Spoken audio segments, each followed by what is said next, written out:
pessoal, sejam bem-vindos para mais uma videoaula de física. Na aula de hoje nós vamos falar da terceira lei de Newton e sobre a força de atrito.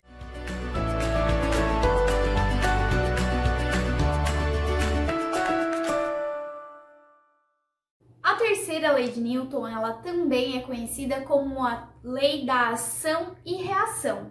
Então, para toda ação, existe uma reação. O enunciado da terceira lei de Newton diz o seguinte, que quando um corpo ele aplica uma força sobre outro corpo, simultaneamente esse outro corpo vai aplicar uma força de volta que tem o mesmo valor, então ele tem a mesma intensidade, mesma direção, porém em sentidos opostos. O que isso quer dizer? Quer dizer que quando você aplica uma força sobre algum objeto, simultaneamente, ou seja, no mesmo tempo, esse objeto ele também vai aplicar a mesma força em você, só que no sentido contrário, porque você aplica no objeto, o objeto vai aplicar em você. Então eu coloquei aqui um exemplo bem clássico, que é de uma raquete de tênis, tá? Então quando a bolinha vem e bate na raquete, ou seja, essa bolinha aplica uma força na raquete, pela lei da ação e reação, a raquete precisa aplicar uma força de mesma intensidade, mesma direção, mas sentido oposto. Então, olha só, a bolinha está batendo na raquete, a força F, que é verde, é da bolinha na raquete, então força da bola na raquete. E a reação dessa força seria a força laranja aqui, que é a força que a raquete aplica na bolinha. Existem outros exemplos bem clássicos e exemplos do nosso dia a dia, tá? Eu citei alguns deles aqui. O primeiro exemplo aqui é de um jogador e a bola, tá? Esse exemplo pode se dar em diversas situações, mas a gente vai imaginar que a bola tá vindo e o jogador vai receber essa bola, tá? Ele pode receber na cabeça, pode receber no pé, no peito, né? Enfim, em qualquer lugar. Quando a bola toca o jogador, vamos imaginar na cabeça, tá? Quando a bola vem e toca no jogador, o que acontece? A bola está vindo, então ela bate, ao mesmo tempo que ela bate, ela aplica uma força, né? Ela exerce uma força sobre a cabeça do jogador. Consequentemente, o jogador vai exercer uma força que tem a mesma intensidade, mesma direção, mas sentido oposto, para empurrar a bola. Então, a bola tenta empurrar a cabeça e a cabeça vai tentar empurrar a bola. Outro exemplo são os foguetes. Pode ser qualquer tipo de foguete, ok? O princípio de funcionamento do foguete é o mesmo. Então, olha só, o foguete, para ele ser lançado, o que ele faz? Ele joga algum tipo de combustível, algum tipo de material para fora. Então, eu vou imaginar aqui o foguete de garrafa PET, tá? O foguete de garrafa PET, você cria todo um foguetinho ali com garrafa PET, coloca água dentro e ar comprimido, e aí quando ele sai da base de lançamento, ele começa a expulsar esse ar e essa água de dentro. Então o foguete, quando ele começa a expulsar esse material ali, ele empurra o ar, certo? O material começa a sair do foguete, começa a empurrar o ar. Consequentemente, o ar ele tende a empurrar o foguete, certo? Então, por isso que o foguete consegue subir, né? Consegue se movimentar. Isso também acontece no carro, tá? O carro tem o mesmo princípio. A diferença é que o carro tem uma roda e não algum combustível que ele vai expulsar ali.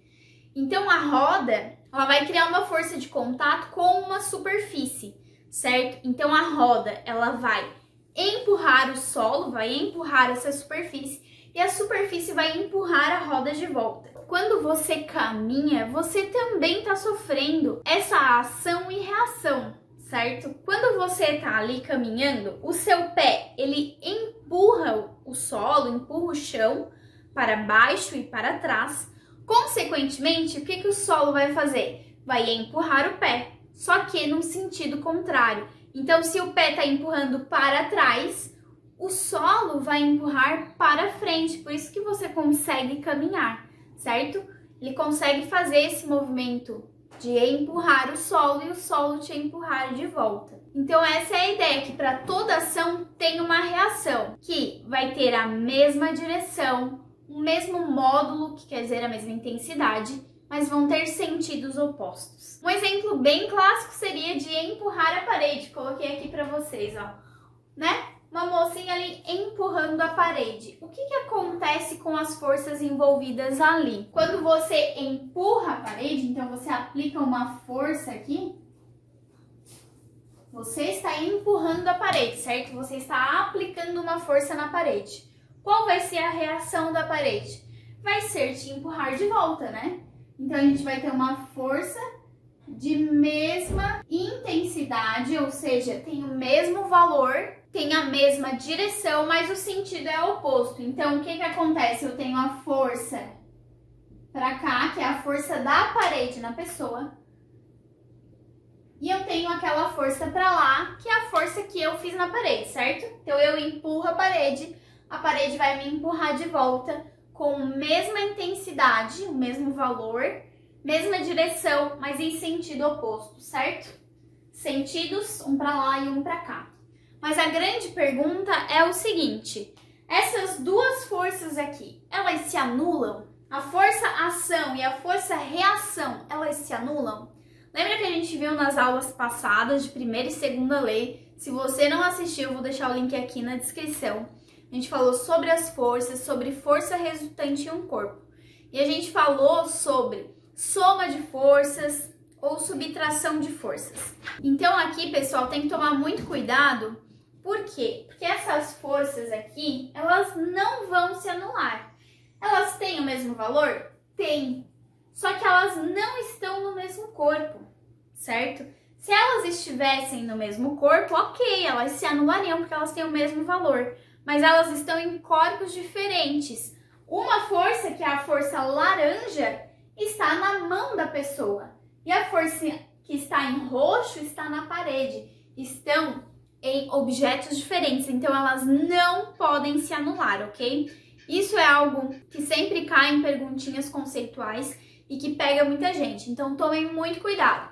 As forças de ação e reação, elas nunca se anulam. Então, recapitulando, tá? Terceira lei de Newton, também conhecida como ação e reação.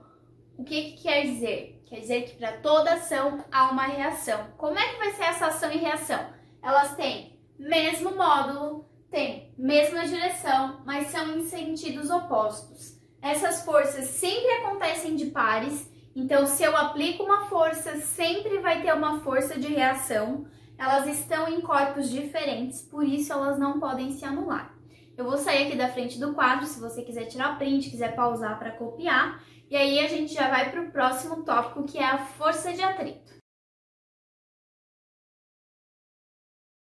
Então vamos lá, a força de atrito é uma força que sempre vai se opor ao movimento, tá? Então imagina que você tem um corpo em movimento, tá? Na direção X. A força de atrito, ela sempre vai se opor a esse movimento, então ela vai ir em outro sentido. Então aqui eu coloquei pra gente um exemplo bem clássico, que é um bloquinho em alguma superfície horizontal. Eu tenho esse bloco e eu tenho uma força F sendo aplicada nesse bloco, neste sentido. Vai surgir aqui uma força que vai se opor a esse movimento, que nada mais é do que a força de atrito. A força de atrito em relação a essa superfície aqui. Então, a força de atrito a gente vai chamar de FAT, tá? Sempre o F maiúsculo e o AT minúsculo. A força de atrito, ela sempre vai se opor ao movimento, mas ela pode ser de dois tipos, tá? Pode ser o atrito estático ou pode ser o atrito dinâmico, ou chamado de cinético também, tá? Qual é a diferença entre esses dois tipos de atrito? O atrito estático é quando o móvel, né, ele está em repouso. O que isso quer dizer? Quer dizer que ele está parado, tá? Imagina que eu estou aqui parada no chão, existe um atrito entre os meus pés e o chão, certo? Que é o atrito estático, porque eu estou parada.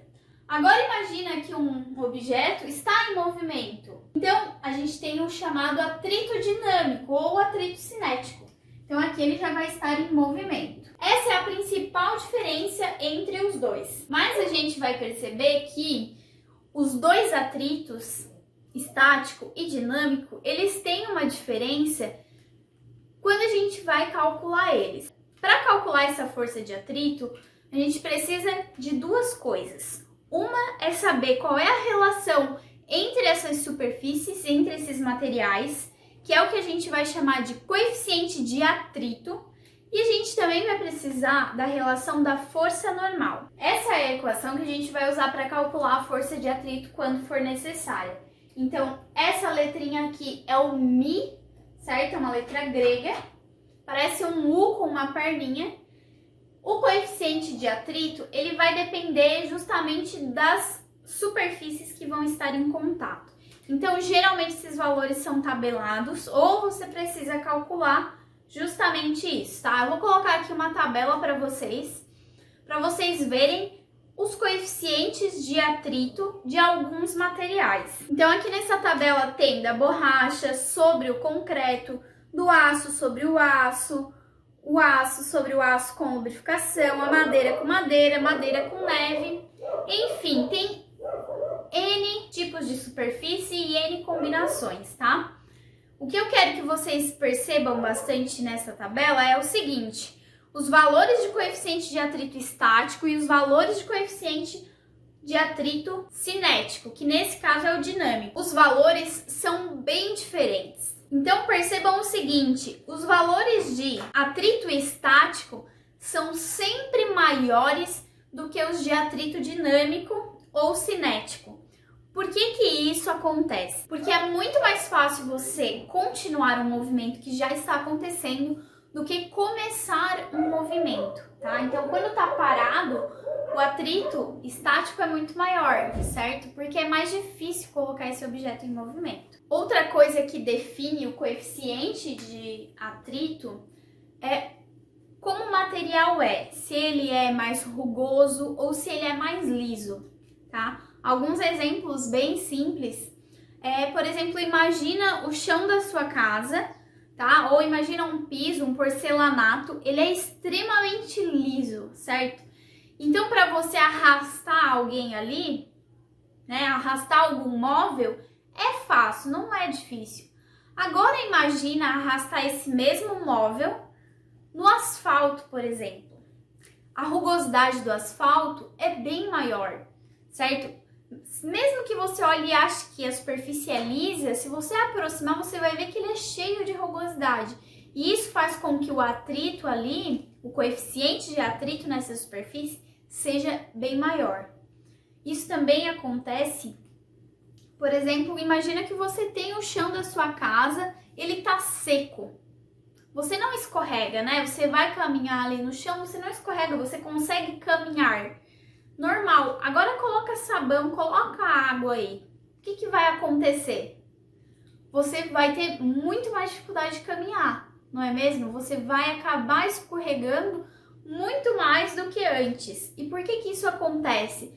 Porque o coeficiente de atrito, quando você coloca o sabão, ele diminui o atrito ali naquela superfície. Uma pergunta que é muito comum é se você conseguiria caminhar se não houvesse atrito.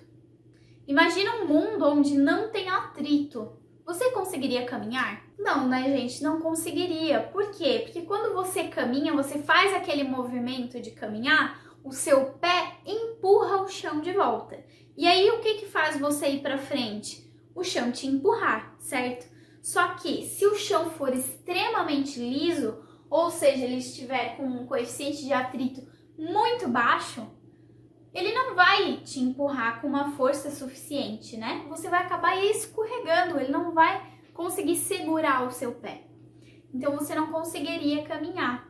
E aí a gente volta lá no chão com sabão. É muito mais fácil caminhar aqui no chão do que se você jogar o sabão, né? Vai ficar muito mais difícil. Por quê? Porque o coeficiente de atrito diminuiu muito. Então, essa foi a nossa aula de hoje. Se você ficou com alguma dúvida nesse conteúdo, deixa aqui nos comentários, me chama que a gente vai tentando resolver. Também vou deixar aqui embaixo uma lista de exercícios sobre a terceira lei de Newton e provavelmente a gente também vai gravar um vídeo sobre experiências das 3 leis, tá? Então aguarda que provavelmente daqui a pouco vai estar aqui no link na descrição esse vídeo de experiências também. Então a nossa aula de hoje fica por aqui, até a próxima!